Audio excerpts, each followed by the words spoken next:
નમસ્કાર, જીપીએમસી ન્યૂઝમાં આપનું હાર્દિક સ્વાગત છે। આજે આપણે આવ્યા છીએ તીર્થધામ મધ્યે કે જ્યાં 552મો પરંપરાગત અમૃત મહોત્સવ સંઘમેળો થયો છે। ભવ્યથી અતિભવ્ય સંઘમેળામાં સૌ જોડાયા હતા હરિભક્તો। તો આજે આપણે મળીશું યુવા સંત એવા પરમ પૂજ્ય પંકજદાસજી મહારાજને કે આપને જણાવશે કે સંઘમેળાનું શું મહત્વ છે।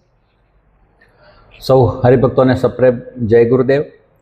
ચૈત્ર સુદ એકમ એટલે હિન્દુઓનું નવ વર્ષ ગુડી પડવો અને એના બીજા દિવસે એટલે કે સુદ બીજ હોય છે, એ દિવસે અહીંયા વર્ષોથી પરંપરાગત તીર્થધામ પ્રેરણાપીઠ મધ્યે આ અમૃત મહોત્સવ એટલે કે સંઘમેળાનું આયોજન થતું રહે છે।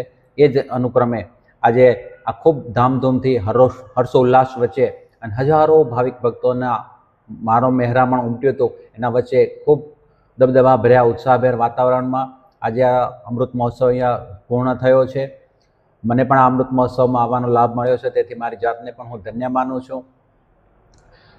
હિન્દુ પરંપરા મુજબ આ 9 વર્ષ છે, વર્ષોથી આ સંસ્થાની આ પરંપરા રહી છે અને આ દિવસે ભારતભરમાંથી હજારો પદયાત્રીઓ પદયાત્રા કરી અને અહીંયા કુમારિકા ભૂમિમાં દર્શનનો લાભ લઈ અને પોતાનું જીવનને ધન્ય બનાવે છે।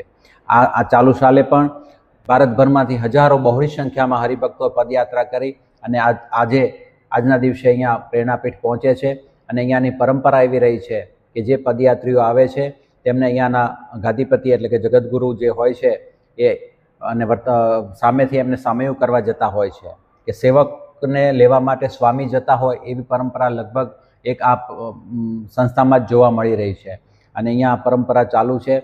આજે પણ પરમ પૂજ્ય જગતગુરુ સતમંથાચાર્ય જ્ઞાનેશ્વર દેવાચાર્યજી મહારાજ અત્યારના વર્તમાન ગાદીપતિ છે, તેઓએ અને એની સાથે સૌ સંતો મહંતો જોડાઈ અને હરિભક્તો પદયાત્રીઓ જે આવ્યા હતા એમનું ખૂબ ઉમળકાભેર સ્વાગત કર્યું હતું। આ એક સંગઠનનો પર્વ છે। આજે પ્રેરણાપીઠની અંદર જાણે ભક્તિનું ઘોડાપુર ઉમટ્યું હોય એવું વાતાવરણ સર્જાયું હતું। હજારો ભક્તોએ આ જ્ઞાન ગંગામાં લાભ લઈ, દર્શનનો લાભ લઈ અને જીવનને ધન્ય બનાવ્યું હતું। આનાથી સનાતન પરંપરા મજબૂત થશે। હું યુવાનોને સંદેશ આપવા માંગીશ કે ભલે અત્યારે ગમે તેટલું ફાસ્ટ યુગ છે, 21મી સદીનો ફાસ્ટ યુગ છે, વેસ્ટર્ન કલ્ચરનું આક્રમણ છે, એના વચમાં પણ આપણે આપણી સનાતન પરંપરાને જાળવી રાખવી જોઈએ અને તો જ હિન્દુ સનાતન પરંપરા મજબૂત થશે। આનાથી એક સંગઠનનો માહોલ પણ ઊભો થતો હોય છે અને અહીંયા બધા જ ઊંચા નીચાનો ભેદભાવ છોડીને માત્ર તમામ હિન્દુ સંગઠન થઈ અને આ પ્રસંગને ઉજવતા હોય છે।